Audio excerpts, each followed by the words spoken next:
намазды байып кетейін деп оқуа, садақаны баладан құтылайын деп бербе, зекетті субханалла бір кедей екен деп беріп қойайын деп бербе. Қара, андай емес. Сенің намазыңа Аллах мұқтаж емес. Сен оқып намазға сен мұқтажсың. Сен субханалла оразаға сен мұқтажсың, Алла мұқтаж емес. Сенің берген садақа зекетің Алла мұқтаж емес, сен мұқтажсың.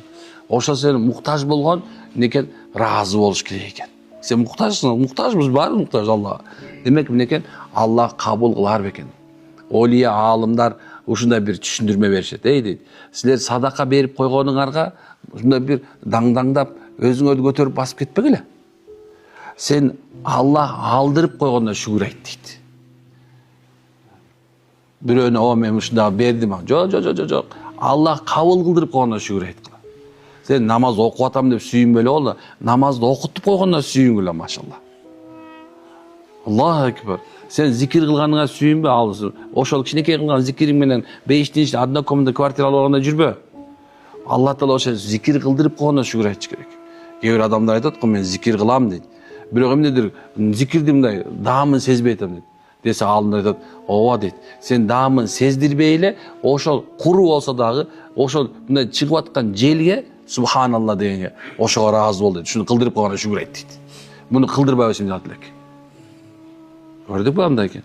Демек, жүрөгү сокурлук, жүрөгү каралык бул өтө чоң бир оору. Эртең күнү ушундай чоң жакшылыктарды көрбөй калыш бир жаманчылыгы бар.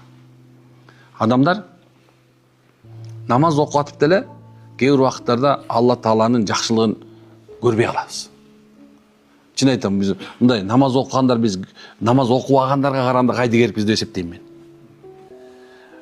Биз мындай намаз окуп атып делечи, мындай кээ бир нерсенин бардыгына көңүл бурбайбыз да.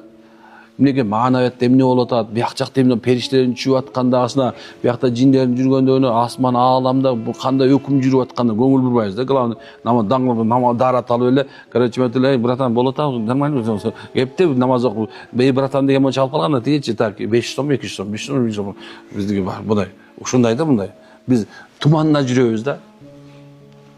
Жок, кандай болчу. Билгиле, субханалла, намаз окуп атсаң дагы шайтан сени калтырып койгон жок. Ошол жүрөгүңдү карартып, сокур кылганга аракет кылган үстүндө иштеп атат. Мына ушундай экен.